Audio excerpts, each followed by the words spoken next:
né? Então, hoje a gente vai começar, então, falando sobre o papel do dermatologista na saúde pública, né? Quando a gente fala de Brasil, não tem como falar de saúde pública sem falar de SUS, né, que é o Sistema Único de Saúde, que é onde a gente acaba recebendo esses pacientes, né? Então, eu trouxe, na verdade, esse slide só mais básico para a gente poder conseguir entender, né? O SUS, então, ele fica capitaneado na atenção básica, que é o BS, né, o médico de família, o agente comunitário, que vai fazer esse primeiro contato com o paciente, né? E muitas vezes esses pacientes, quando têm quadros mais leves, eles conseguem ser acolhidos e ser abordados na atenção básica mesmo. Algumas unidades básicas de saúde até contam com algum dermatologista ou algum médico da família que tem alguma especialização em dermatologia, né? Mas quando os casos eles vão evoluindo na gravidade, a gente já começa a pular para uma próxima etapa, que são os casos de média complexidade. E onde que a gente vai encontrar isso, né? Eu vou usar como referência aqui o estado de São Paulo, que é da onde eu sou. Aqui na cidade de São Paulo a gente consegue achar via SUS aonde? Nos AMES, que são os ambulatórios de especialidade médica, ou na Rede Hora Certa, que é um serviço municipal.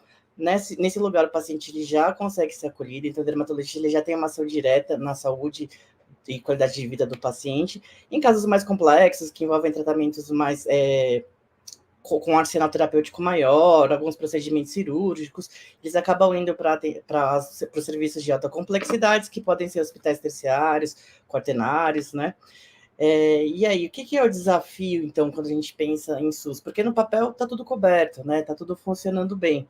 Então, a gente tem que pensar o quê? No Brasil, primeiro, né? Quando a gente fala de SUS, a gente tem que pensar na magnitude do Brasil. Então, acho que um grande desafio quando a gente fala de serviço de atenção básica é essa distribuição do serviço ao longo do território nacional. A gente sabe que tem uma desigualdade e municípios menores e áreas mais remotas do país carecem, né, desse acesso às especialidades, não só a dermatologia, as especialidades como um todo, né? Então, eu acho que esse é um ponto principal. Então, o dermatologista, pensando no bem-estar e no cuidado coletivo, global do paciente, né, como biopsicossocial, ele vai entrar aí. Mas isso é um desafio do SUS, ele conseguir ter uma abrangência nacional melhor, né?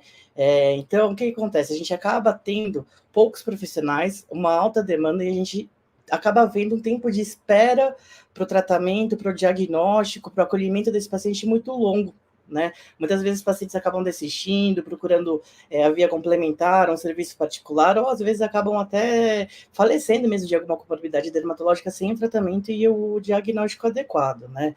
Graças a Deus, a gente, na pandemia, conseguiu ver a evolução de um serviço que estava caminhando a passos lentos, mas que ele se acelerou, né? Com o isolamento social, as pessoas começaram a usar outras ferramentas, como o computador e a internet. E aí, por conta disso, a gente consegue desenvolver o serviço de telemedicina.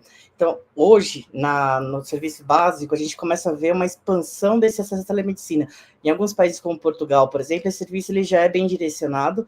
Médicos, né, do serviço terciário, quaternário, que seja de média complexidade, eles já avaliam, absorvem os casos necessários, eles podem orientar os médicos da atenção primária, e aí a gente vai diminuindo esse tempo de espera, né? Então, isso é muito importante. A telemedicina está democratizando o acesso ao serviço de saúde.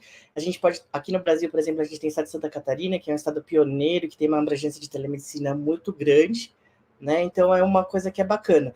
Quando a gente pensa em futuro, hoje, o que eu penso como futuro? Eu acho que para as especialidades médicas, a telemedicina é uma ferramenta crucial. Ela vai ter um papel aí fundamental no desenvolvimento e na evolução dos serviços. Um próximo passo, né? Quando a gente fala de dermatologia, quando a gente está pensando, né? Tanto quando escolhe uma profissão, a gente acaba escolhendo uma especialidade depois da formação na medicina, o que tem de perspectiva de mercado, né? Tem demanda, a gente vai ter onde trabalhar, como que isso vai se dar, né? Então, acho que eu trouxe umas informações aí para a gente poder debater um pouco também, né? Acho que a gente tem que pensar no serviço de saúde como um todo, né? A gente se depara com o envelhecimento da população. Então, a população que vive mais, ela acaba estando mais exposta também a desenvolver mais doenças, né, do que uma população que a expectativa de vida é muito curta.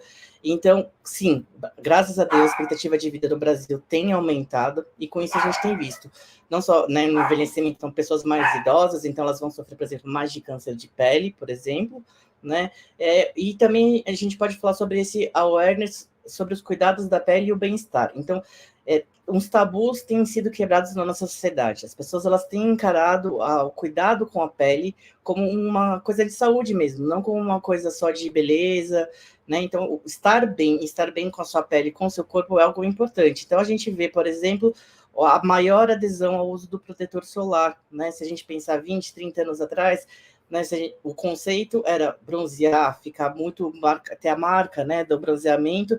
Hoje a gente vê uma tendência que as pessoas elas vão na praia, elas se aproveitam, mas elas já têm uma consciência maior sobre a fotoproteção e os riscos. Então, né, só aí a gente já consegue pensar num nicho, num público que a gente vai ter, que a gente, né, como dermatologista, a gente tem que acolher, a gente tem que orientar os pacientes, né?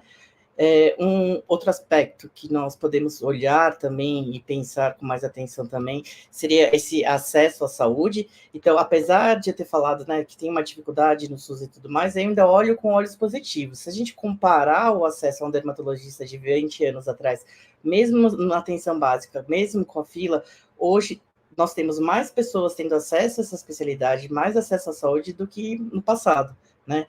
E também evolução tecnológica, né? Isso é imprescindível. Então, a medicina e a dermatologia caminham com essa evolução tecnológica.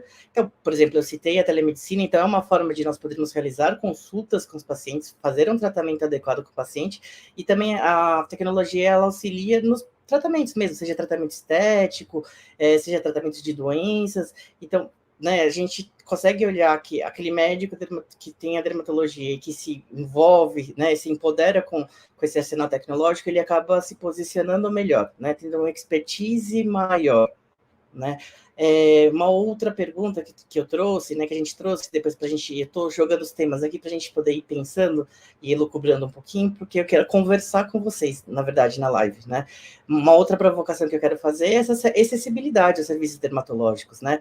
A gente, então, acabou de falar sobre o acesso via SUS, que existe uma dificuldade do paciente de conseguir ter esse acesso, e, de novo, a gente tem que pensar no tamanho do Brasil. Então, eu realmente acredito que a telemedicina tem um papel-chave aí na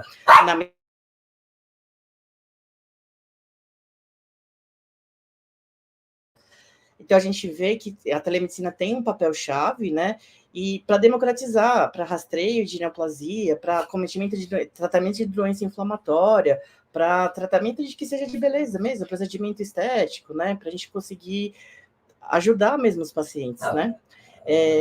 O que a gente e oportunidade na carreira dermatológica, né? Esse tema é um pouco mais, vamos dizer, polêmico aí, porque o que a gente vai ver, né? Quais são os desafios? O que a gente vê? A gente pode ver uma saturação do mercado, no mercado médico como um todo. Então, muitos profissionais que precisam se adequar a essa demanda. Junto a isso, a gente também tem que pensar nessa distribuição que não é uniforme em território nacional. Então, se a gente considerar a quantidade de dermatologistas que a gente tem, por exemplo, aqui na cidade de São Paulo, para outras regiões, né, do Brasil, a gente vê que essa distribuição dermatologista, população geral, ele muda de estado a estado, inclusive de cidade a cidade, né? Então, o que eu falo para o pessoal, né? A gente, como dermatologista, ou futuros dermatologistas, a gente tem que se reinventar. Isso é uma das coisas que me motivou a escolher a dermatologia como especialidade médica, porque eu acho que ela é uma especialidade muito versátil, né? A gente pode fazer um atendimento de consulta, de consultório mesmo, e tratar o paciente. A dermatologia, ela envolve procedimentos cirúrgicos, então a gente tem a cirurgia dermatológica. Hoje em dia, a gente vê uma revolução, por exemplo, na terapêutica, né, com as terapias-alvos, então com o imunobiológico, né? E a gente também, eu coloquei outras figurinhas aí também, né? Hoje, semana passada, a gente teve a oportunidade de dar uma aula na unidade básica e a gente vê que tem uma demanda. Então, assim, o dermatologista também pode atuar como parceiro, né? A gente pode fazer, nem que seja por projeto social, por vínculo, com capacitação, campanha. A gente está no mês de dezembro laranja, então no Brasil inteiro a gente está vendo várias campanhas de prevenção do câncer de pele. Então, né, o que eu falo para os colegas, não fique parado, né? A dermatologia é muito rica, então a gente pode ficar em consultório, a gente pode trabalhar em ambulatório, a gente pode trabalhar em hospital, a gente pode ficar só na consulta, a gente pode fazer consulta e procedimento, né? Então, a gente fala de desafio, mas a gente consegue driblar os desafios, as acessibilidades, todas as coisas se envolvendo no que eu tinha falado, na tecnologia. A gente vai ter que ter isso sempre em mente, tá? Para poder continuar sempre atualizado.